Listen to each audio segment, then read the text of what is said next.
안녕하세요. 울산 아이누리 한의원 원장입니다. 오늘 촬영할 유튜브 동영상은 소변을 너무 자주 보는 아이들이 종종 있습니다. 소변이 마려워 화장실을 가서 소변을 봐도 대신 소변이 잘 나오지 않는 아이들인데요. 이런 아이들은 감기약, 콧물약, 알레르기약 복용을 주의해 주시는 게 좋습니다. 네. 질환 중에서 급성요폐라는 질환이 있습니다. 그러니까 이제 소변이 마려워서 막상 이제 소변 보려고 하면 잘 나오지 않는 질환인데요. 마치 아이들한테도 조금 전에 얘기 드린 증상들이 급성요폐하고 비슷한데요. 그러니까 이런 질환 증상에 대해서 호소했던 아이들에게서는 공통점이 있었습니다. 이건 물론 이제 제 개인적인 진료 경험인데요. 네. 자주 병원을 다니면서 감기약이라든지 콧물약, 알레르기약을 좀 자주 복용하는 아이들이 이와 같은 증상들을 종종 호소했었습니다. 그럼 왜 이런 약들이 소변 장애를 유발하는지에 대해서 간단하게 설명을 드리면 항히스타민제, 보통 이제 콧물약, 알레르기 약이고요. 그리고 교감신경 흥분제, 코 막힐 때 먹는 약입니다. 이 두 가지 약들은 방광 근육과 전립선의 평활근을 수축시켜 소변이 나오는 길을 좁혀주기 때문입니다. 그 아래에 보고 있는 자료가 국민건강보험공단에서 만든 자료인데요. 제목에도 나와 있듯이 알면약, 모르면독, 상비약 복용에 대해 주의사항에 대해서 알리는 자료입니다. 쉽게 표현하면 흔히 자주 복용하는 종합감기약이라든지 저기에는 없지만 이제 해열제라든지 이런 약들을 알고 적절히 복용하면 약이 되지만 모르고 남용을 했을 시에는 꽤 심각한 독이 된다는 내용이고요. 그리고 오늘 관련된 내용들은 제가 빨간색으로 밑줄 쳐진 부분입니다. 네, 그러면 이런 약들이 왜 문제가 되냐고 하면 1년에 한두 번 정말 가끔 복용이라면 문제는 없을 겁니다. 하지만 우리나라는 아주 어린 아기 때부터 이런 약들을 자주 꽤 오래 남용하는 게 문제가 됩니다. 정말 돌도 안 된 아이들이 이런 약들을 1년에 최소 1, 2개월에서 많게는 수개월, 그리고 1년만 복용하는 게 아니라 어린이집 유치원 다니면서 정말 짧게는 수년에서 길게는 10년, 수십 년간 꽤 오래 복용하는 것을 정말 흔하게 주변에서 볼 수 있습니다. 그 아래에 있는 두 처방전이 저희 환자 둘 다 돌전 아이들입니다.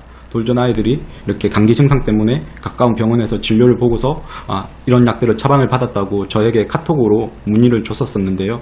거기서 빨간색 박스 안에 쳐진 약들이 오늘 얘기 드린 약들입니다.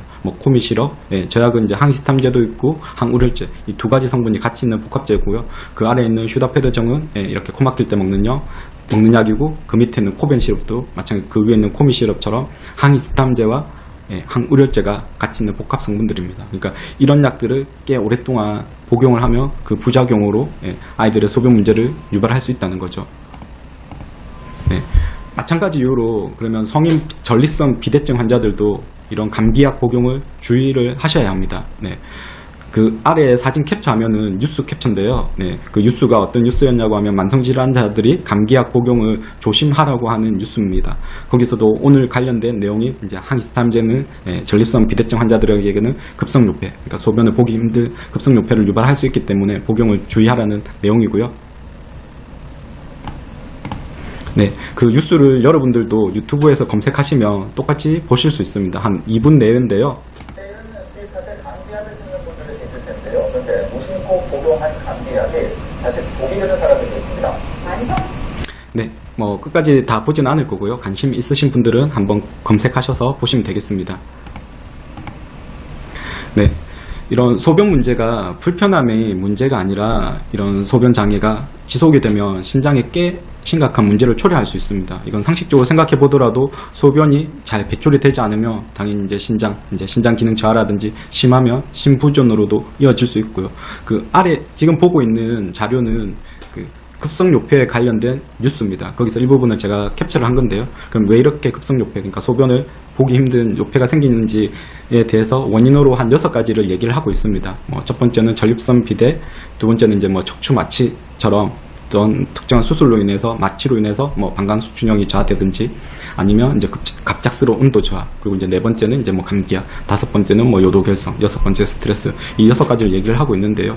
그럼 아이들에게서 이렇게 나타나는 하루 이틀의 소변 문제가 아니라 정말 저에게는 한 달, 우리 아이가 이런 지가 한 달, 적어도 2달 정도 됐다, 이렇게 장기간 지속되는 급성요폐와 같은 증상들은 거의 4번 약으로 인한 부작용일 가능성이 가장 큰 원인이 됩니다. 네, 조금 전에 본 뉴스 전문이고요. 여러분들도 포털에서 뉴스 제목만 검색하시면 제가 조금 전에 보여드린 그 내용들을 다 보실 수 있습니다. 네, 그럼 마찬가지 이제 전립성 비대증 환자들은 항히스타민제 복용을 주의하라는 똑같이 이제 의학 뉴스 중에서 제가 일부분을 캡처를 한 거고요. 뭐 빨간색 밑줄 쳐진 부분들이 앞에서 얘기 드린 부분들이죠. 네. 마찬가지 이 뉴스도 여러분들이 포털에서 제목만 검색하시면 다 보실 수 있습니다. 저 두 뉴스 말고도 포털에서 검색창에서 뭐 항히스타민제 전립성 비대증, 항히스타민제 급성요폐라고 검색하시면 그 외 다른 의학 뉴스들도 많이 보실 수 있습니다. 네, 그러면 오늘 방송을 정리를 하도록 하겠습니다.